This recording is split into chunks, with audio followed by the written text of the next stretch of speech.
As we all know,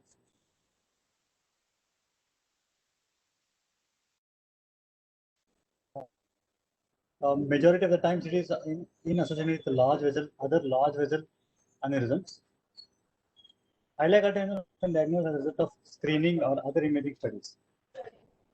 These are many of the times, the majority of the times, they are asymptomatic and they cause symptoms only when they are sufficiently large to cause any compression of the surrounding structures. Like abdominal aortic aneurysm, the iliac aneurysms have propensity for rupture, which can result in life-threatening hemorrhage. It can also present with peripheral thromboembolism or acute limb ischemia.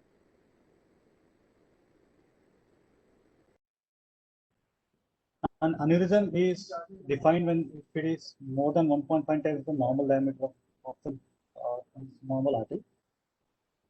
Here, normal diameter of common iliac artery in men measures around 1.2 centimeter, and in women it measures only 1 centimeter. So common iliac artery is called aneurysmal when its diameter measures more than 1.85 centimeters in men and 1.5 centimeters in females. As in the internal iliac artery, it measures around 0.54 centimeters, and internal iliac artery is termed aneurysmal when it is more than 0.8 centimeters in its diameter. Iliac artery aneurysms they commonly occur in common iliac artery. The incidence is about 70 to 90%, and 10 to 30% of them occur in internal iliac artery. The involvement of external iliac artery is very rare because of the immunobiological properties of external iliac artery. Approximately 2/3 of the patients have involvement of more than one segment of the same iliac arteries, and 50% of them are bilateral. The overall incidence of solitary iliac artery aneurysm is less than 0.03%. It represents approximately 0.4 to 1.9% of all the aneurysmal diseases. Approximately 25% to 30% of them have associated abdominal aortic aneurysms. It is very rare in pediatric population, and the incidence of iliac artery aneurysm with abdominal aortic aneurysm is 1%. Coming to risk factors, like abdominal aortic aneurysm, it shares the same risk factors like abdominal aortic aneurysm, like in the male gender, white race, advancing age, history of smoking, hypertension, and other risk factors for atherosclerotic disease leads to iliac artery aneurysms. The large retrospective study, which examined large retrospective review wherein 715 common iliac arteries were reviewed, 94% of the patients were men, and the mean age was 72%, and 69% of them were having hypertension. Coming to pathogenesis, like abdominal aortic aneurysm, it mainly happens because of the multifactorial arterial wall degeneration. It is basically the altered balance between the proteolytic degradation of extracellular matrix, mechanical integrity, inflammation, and impaired arterial rebonding process. Apart from that, previous vascular trauma, iatrogenic injury, such as in case of hip replacement, lumbar disc surgery, or other any pelvic surgeries. Sometimes the connective tissue disorders like Behcet syndrome, fibromuscular dysplasia, and tachycardia arteritis also lead to iliac artery aneurysms. Very rarely, though, some infective aneurysms can also occur, like in Salmonella, Staphylococcus aureus, Candida, and Klebsiella organisms can lead to iliac artery aneurysms. Like any other aneurysms, the natural history of iliac artery aneurysms is to expand continuously over a period of time, and if it doesn't operate at all, if it is asymptomatic, and if it doesn't survey properly, it may lead to rapid expansion and rupture.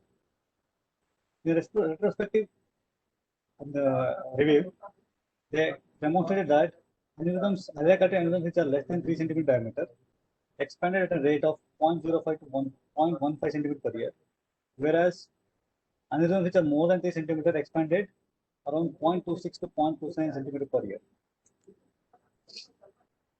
Majority of the patients are asymptomatic, and the disease has been discovered incidentally while abdominal imaging or pelvic imaging or during abdominal or pelvic examination. The clinical symptoms depends upon its size as well as the location. The larger aneurysms, which are more than 6 centimeters in size, are likely to be associated with symptoms, basically because of the compressive symptoms, which occurs because of compression of the adjacent structures like urogenital structures like bladder, ureter, uterus, and pelvic nerves, pelvic veins, etc. So the compression of ureter can lead to urinary retention, ureteric colic, pyelonephritis, and renal failure due to ureteral obstruction. Compression of the colon may present with defecation, tenesmus, and constipation secondary to rectal compression. Iliac aneurysm patients may have chronic pain, which may be because of lumbar plexus compression, which may result in paresthesia, paresis, sciatic neuralgia, and lumbosacral pain. Sometimes the aneurysm can become thrombotic, and it may present with a thromboembolism. Around 5 to 13% of the patients presents with claudication of the lower limbs. Coming to clinical presentation, the rupture of the iliac artery, the 5-year rupture rates are around 14 to 70%. 33% of the patients with isolated iliac artery present with the rupture, that is 1/3 of the patient. The mean size of common iliac artery during the rupture was 6 to 6.8 centimeter. The size of a ruptured external iliac artery may be slightly smaller because of the location. It may be 4 centimeter. And abdominal thigh, it normally presents with abdominal or groin pain, sudden abdominal groin pain. Sometimes the patient may be stable, or majority of the times they are imminently unstable. The rupture, when happens, it may be contained in a retroperitoneal hemorrhage, or it can cause an intraperitoneal rupture. Sometimes it can rupture into rectum, presenting with a melena or hematochezia. It can rupture into ureter, bladder, or iliac veins, which may cause severe cardiac failure. And there are cases wherein it has ruptured into rectal sheath also. Coming to the diagnosis, iliac artery aneurysms are usually diagnosed as a result of screening or other imaging studies. The physical examination, while doing a physical examination, very rarely it is detected. But when it is detected, it normally presents with a expansile pulsatile mass. It is seen around 70% of the patient, and an audible root can also be heard. So the radiological imaging is the mainstay of the diagnosis. Majority of the times, the diagnosis the patient are expected when the patient comes with a risk factor of physical examination of iliac artery. Ultrasound can be used as a screening test in the asymptomatic patients. For patients with symptoms, abdominal pelvic tomography CT can be done for a more accurate diagnosis. The advantage of ultrasound is it's an invasive technique, and the limitations being when the iliac arteries are tortuous and overlying whole gas can obstruct the examination. And with ultrasound, we can't locate precisely the size and location of the aneurysm. And it's only used as screening technique to see for aneurysmal expansion over a period of time. Computed tomography is one of the main important modality of diagnosis. It provides an excellent iliac anatomy. Hence, whenever we plan, it provides an optimal preoperative planning regarding the size, the location, the diameters of the proximal distal landing zones, the tortuosity of the iliac artery, the presence of other concomitant aneurysms, the iliac artery tortuosity, angulation, and the presence of occlusion of patency. The cadmium fluorescent abdominitic aneurysm can also be detected in CT angiography. And because of the intravenous contrast usage as well as radiation exposure, sometimes CT may not be used in a patient with chronic CKD patients, or patient with elevated creatinine levels, or patient with contrast allergies. In such patients, we can use MR angiographies. The limitation being it cannot be used in a patient with having IVC2 metal implants or gadolinium-related nephrotic systemic patients. And coming to arteriography, again, arteriography is invasive and it is inaccurate because sometimes the arteriography gives a false information regarding the diameter, wherein the iliac artery aneurysms may be sometimes lined with the thrombus. Coming to the management, the mortality rates range from 20 to 50% of the emergency repair of the iliac artery compared to 1 to 15%, 1 to 5% in elective repair. It can be managed both with the open as well as endovascular technique, but endovascular technique is more preferred than open technique. The asymptomatic iliac artery is managed conservatively with serial imaging studies, or it can be repaired in case if there is any associated diseases, associated aneurysms. I'll come to that later. The conservative approach for small asymptomatic aneurysms and symptomatic aneurysms who have low expectancy of intervention status. The decision for elective repair depends on the rupture of risk, the expected rate of aneurysmal expansion, patient's life expectancy, and presence of any other aneurysms or risk of further associated. Basically, the management depends on the aneurysmal size. As I have described previously, aneurysms which are less than 3 centimeter have decreased rate of expansion, whereas aneurysms which are more than 3 centimeter has expansion rate of more than 0.26 centimeter per year. So any patient with more than 3 centimeter, even if it is even if the patient is asymptomatic, the consensus tells to go ahead with the repair. Any patient with a consistent abdominal aortic aneurysm, even if the aneurysm is less than 3 centimeters, should be considered for repair. This is the algorithm wherein if we find out that there is an iliac artery aneurysm on imaging study, if the patient is symptomatic and he or she should undergo the repair either endovascular or open. In case if he is asymptomatic and if he has persistent abdominal aortic aneurysm, or if the iliac artery aneurysm is more than 3 centimeters, again the patient should be considered for the repair. In case if the patient is asymptomatic and aneurysm is less than 3 centimeters, he or she should be subjected for serial surveillance. If there is rapid expansion, or if the aneurysm diameter becomes more than 3 centimeters, then he or she should undergo repair of the iliac artery. Coming to the treatment, the primary goal of the treatment is to prevent iliac artery rupture. There are two methods of treatment: open or endovascular, open surgical approach or endovascular approach. The choice of repair depends on clinical presentation, location of the aneurysm, persistent abdominal aortic aneurysm or any other aneurysms, and the patient comorbidity. Coming to the indication, any patient with a ruptured iliac artery aneurysm, patient who has symptoms like in abdominal pain, thromboembolic symptoms, or any compressive symptoms over the pelvic veins or nerves, patient who have rapidly expanding iliac artery aneurysm, whose aneurysm size has increased from more than 7 mm in 6 months or more than 1 centimeter in 1 year. Asymptomatic patients with more than 3 centimeter in diameter, or any patient, all the patients with persistent abdominal artery should undergo repair. Any for open or endovascular repair, one should always know the anatomy of the pelvic circulation, as well as the collateral circulation of the pelvis. Basically, iliac artery aneurysm arises from the bifurcation of abdominal aorta at around L4, which divides into common iliac artery. The common iliac artery again divides into internal iliac artery and external iliac artery after 5 centimeters of the descent. Again, external iliac artery contains as common femoral artery after internal ligament. Internal iliac artery again it divides into anterior and posterior branches.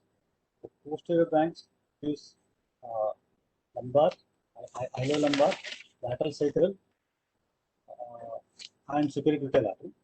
Whereas anterior branch again it has 6 branches which are more related to the pelvic circulation.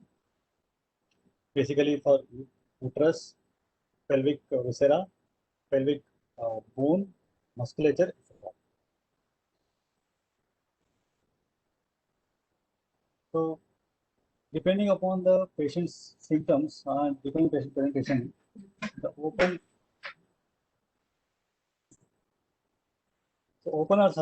surgical versus endovascular angina repair. So the advantages of endovascular repair is the elimination of complications associated with pelvic dissections. For example, with endovascular repair, the damage to sympathetic and parasympathetic nerves which happens with the open repair can be avoided, and disruption of lymphatic vessels which can lead to lymphatic leak can also be avoided. So when the open surgery in patient with prior abdominal pelvic surgery also, patient with a prior pelvic or abdominal surgery can undergo endovascular repair.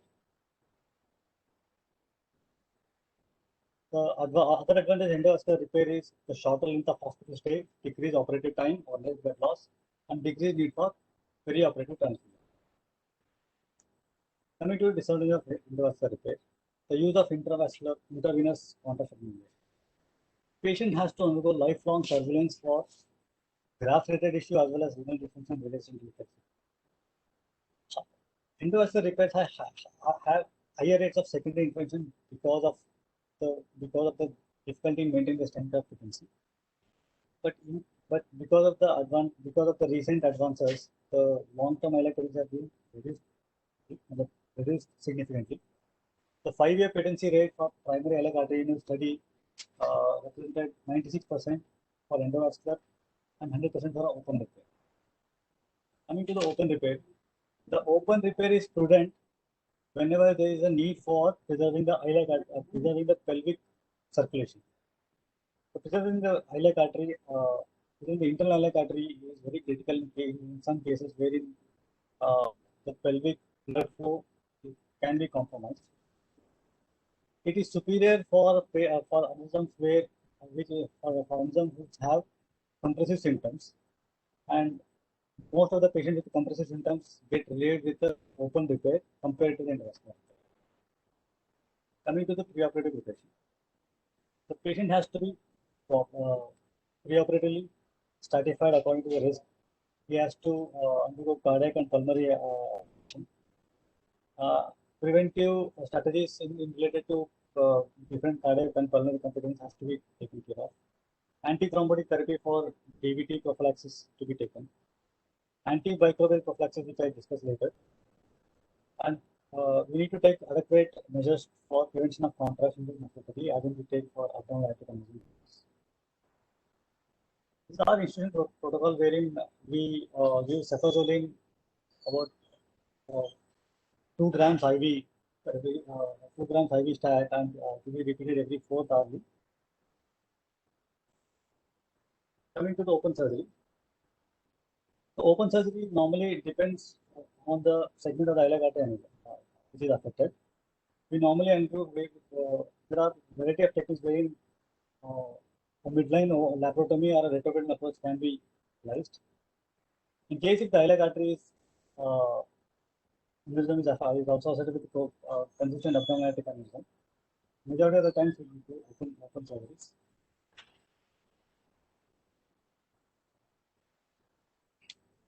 Coming to open repair of a common iliac artery aneurysm. Patient with a bilateral common iliac aneurysm are managed with the ioto-bifungal graft replacement. Even in the absence of abdominal aortic aneurysm, the origin of the graft in patients with bilateral iliac artery aneurysm should be just below the renal arteries, as if the aortic aneurysm is present, because the risk of future aneurysm degeneration is more. So hence, we normally use a graft just below the renal arteries. Coming to various techniques, one is we can do an endoangiography with an interposition grafting to decrease the aneurysm site rather than performing a ligation in the bypass. We can also use interposition grafting of the common iliac artery. A direct open repair has an advantage of preserving the collateral flow to the pelvis via the lumbar artery and the vitreous artery, thereby reducing the risk of postoperative colonic ischemia as well as other pelvic ischemia and spinal cord ischemia. The resection of the iliac aneurysm site is not necessary because it can increase the risk of bleeding.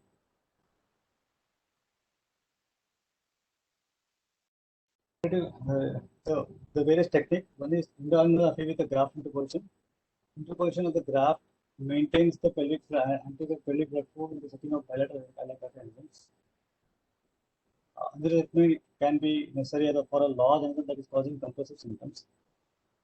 In case if there is a iliac artery ligation is necessary, proximal distal iliac artery ligation can be performed. The ligation of iliac artery aneurysm has the advantage of limited pelvic dissection, wherein we can decrease the morbidity secondary to the injury to the other structures like sympathetic nerves, iliac vein, etc. But despite ligation, the disadvantage is the aneurysm sac continues to fill retrogradely to the coracal branches. Each of the iliac artery branches must be individually ligated to eliminate the risk of back pain. Coming to the endovascular repair, the endovascular repair has the same. Endovascular aneurysm repair has the same goal. One has to exclude aneurysm from the circulation to reduce the risk of rupture. The factors that influence the endovascular approach include the anatomical features of the aneurysm, wherein the length of the normal artery proximal distal to the aneurysm should be at least 50 millimeters. Whether it's the aneurysm is bilateral or unilateral, that's one of the most important factors. The presence or absence of consistent coexistent aneurysm also predicts what kind of repair that we are going to approach. The specific procedure may involve the bifurcated aortic endograft placement or an isolated iliac stent graft placement, each with or without adjuvant embolization internal artery. The advantage of endovascular repair is it can be done under local anesthesia or under sedation. The conversion to open repair is uncommon. Melas et al.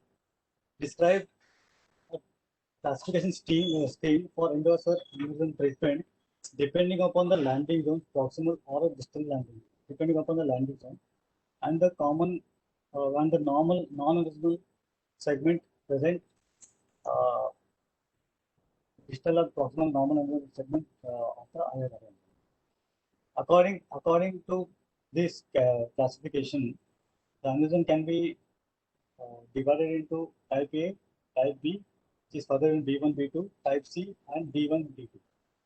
In type A aneurysms, wherein the proximal zone and the distal landing zones are both in common iliac artery. That means the aneurysm is limited only to the common iliac artery. In such cases, direct aneurysm excision can be performed with the covered stents with the proximal and distal landing zones within the common iliac artery. In the type B aneurysms, the proximal zone is in common iliac artery and the distal zone is in internal iliac artery.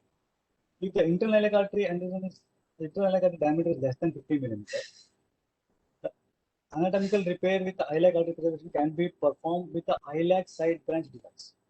I will discuss later about this iliac side branch device.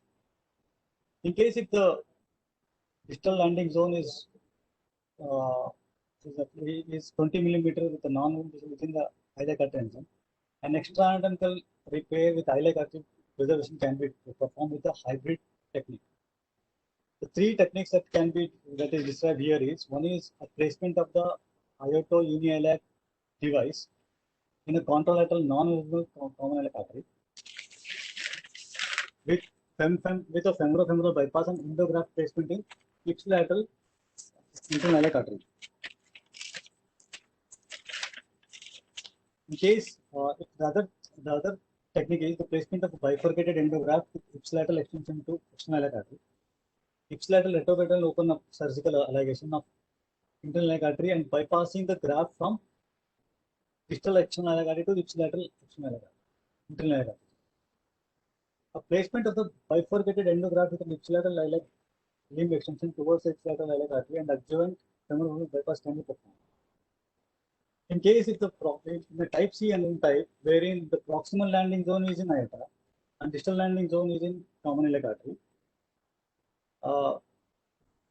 if anatomical preservation of iliac artery aneurysm, the internal iliac artery can be performed by using the bifurcated endograft with ipsilateral iliac limb extending into the distal CA but without covering the internal iliac artery. In case if the internal artery preservation, the extra anatomical bypass can be used, wherein we can use an aorta iliac device into a contralateral common artery with femorofemoral bypass.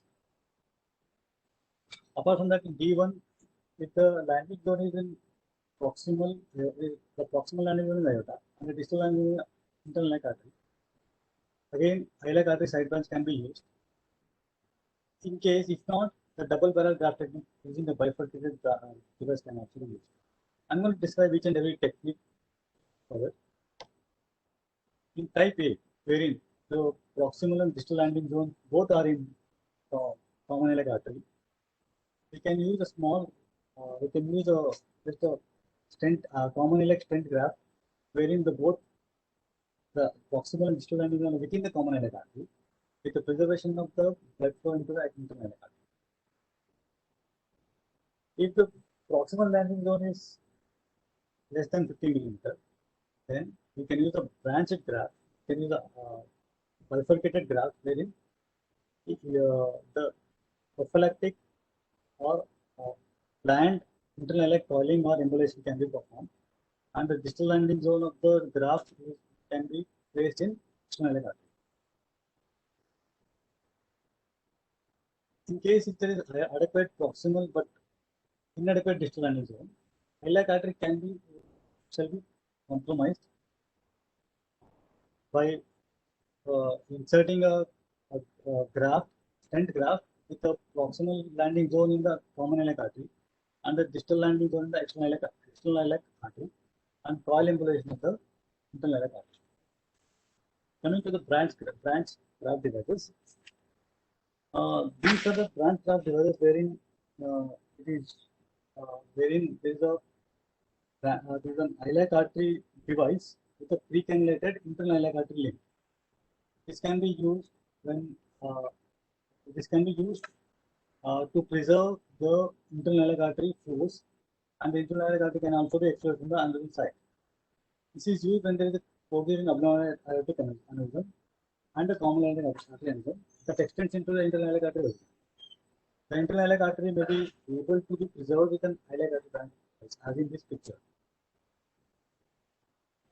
Coming to internal iliac artery embolization, it can be done with the two techniques. One is the embolization, one is the stent graft closure of the internal iliac artery. The embolization can be done either by coil or by foam.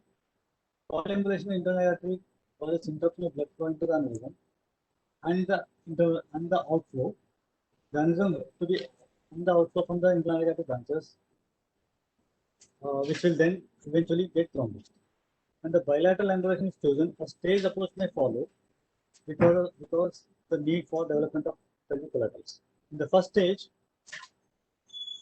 this is to be done when there is bilateral iliac artery occlusion, or if there is any if one side iliac artery is thrombosed or the other iliac artery is stenosed more than 70%, or if there is poor collateral circulation from the lateral circumflex femoral arteries. The stage approach involves the first stage either of the iliac artery can be embolized. The second stage, the other iliac artery embolized in connection with the aortoendograft. Coming to the morbidity, the morbidity in the open elective repairs ranges from 3 to 22%. It is basically related to the stent graft thrombosis or distal embolization due to intraoperative manipulation. The incidence of pelvic ischemia also is more with certain iliac artery flow. The iliac artery aneurysm can increase the size because of the retrograde filling from the aneurysm side. The other complications related to open repair are hydrolytic fistulas, graft infection, or ureteral and iliac needle. The periodic morbidity with endovascular repair, the incidence is about 10 to 23%. The type 2 endoleak is more common here and can occur in about 0.7% of the patients.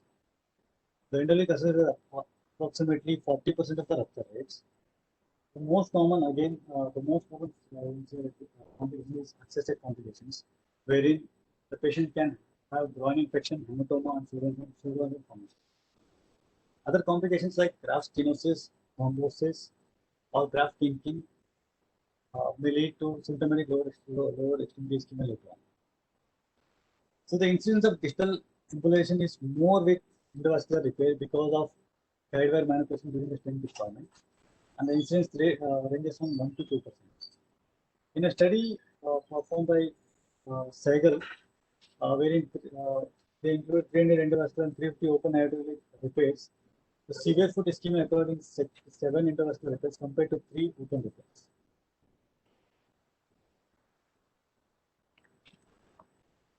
Coming to pelvic ischemia. The pelvic ischemia basically happens because of the ligation of internal iliac artery or coverage of internal iliac artery with an endograft or coil embolization of the internal artery. The risk of buttock claudication ranges from 12 to 55%. The buttock it can range from buttock claudication, pelvic muscle necrosis, lower extremity neurological deficits, or it can lead to spinal cord ischemia as well. There is always 1 to 13% of risk of vasculogenic impotence and ischemic colitis. So that's why it's always important to preserve one or both the common iliac artery, common internal iliac artery, whenever possible, to avoid this complications. So in order to look after this, in order to avoid this, continuous surveillance is recommended to monitor the endoleak site involvement of. Coming to mortality. So perioperative mortality with the elective iliac artery angle repair is nearly around 0 for endovascular repair and 0 to 6% for open repair. But this data is a bit biased regarding towards endovascular repairs. Perioperative mortality rates of ruptured iliac artery aneurysm are higher compared with elective repair, but significantly lower compared to open repair. So there are not many studies which studies the mortality rates in the ruptured iliac artery aneurysm with regarding to endovascular compared to endovascular versus open repairs.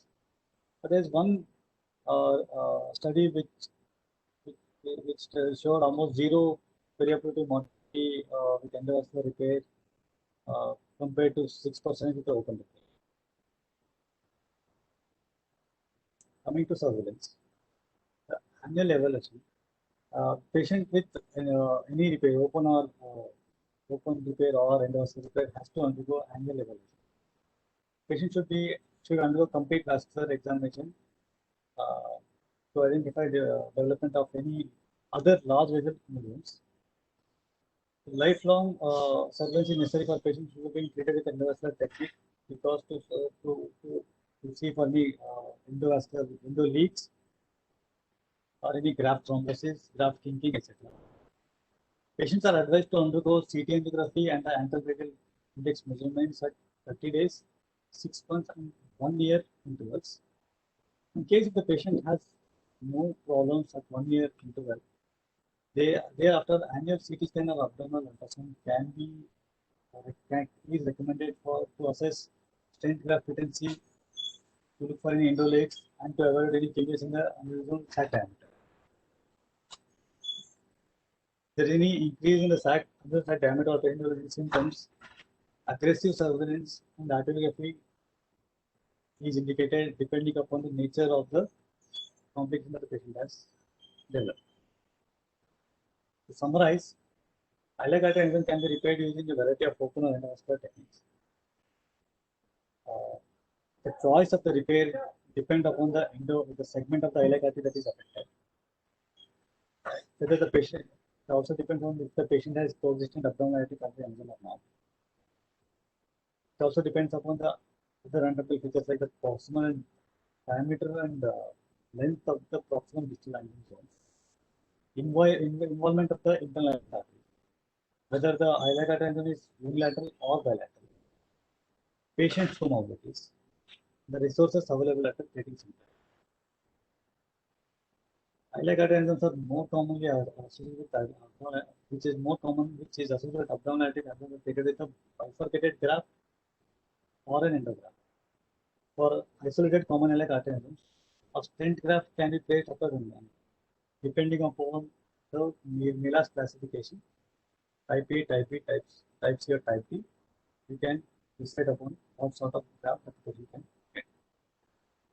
So embolization of the internal iliac artery may become necessary if the distal landing zone is inadequate. Alternatively, a direct open approach can also be used.